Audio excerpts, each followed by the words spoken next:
Panindigan laban sa balak ng mga kasamahang mag-atras ng suporta kay Pangulong Arroyo. Siya ang may pinakamaraming medalyang napanalunan sa mga Navy shooting competition. At ngayon, coach ng Philippine Shooting Team, kung saan 9 sa 10 miyembro ay galing Navy. No one can fool around with you. Of course not.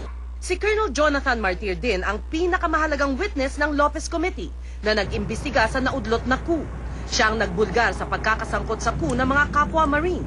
Kasama na ang mista niya sa PMA na si Colonel Ariel Querubin.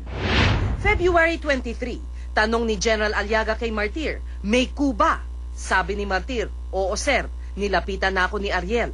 Sagot ni Aliaga, di na dapat magpagamit ang Marines sa politiko. Para lang sa Marine Corps ito! February 26, noong Marine standoff, pinigilan ni Martir ang 2 company ng Marines, kabilang na mga tauhan ni Lieutenant Colonel Achilles Segumalian na kumilos. Sa aklat na Boys from the Barracks na sinulat ni Chris Yabes, nung kapitan pa si Martir at nadestino sa PMA, hindi siya bumilib kay Gringo Honasan. Noong 1989 coup, napatunayan muli ang matibay na paninindigan ni Martir, nang tanging siya lamang ang opisyal ng 4th Marine Battalion na di sumali sa coup. At ngayon, bilang hepe ng Combat and Service Support Brigade, hawak niya ang armory at artillery. Kaya't mahalaga ang kanyang naging papel bilang isang constitutional soldier. We had our problems just like any other unit, but we're doing well.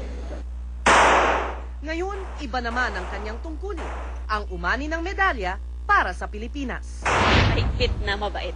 Yan. Basta training talaga. Yeah, sa mga shooters dito sa Marines, idol namin siya.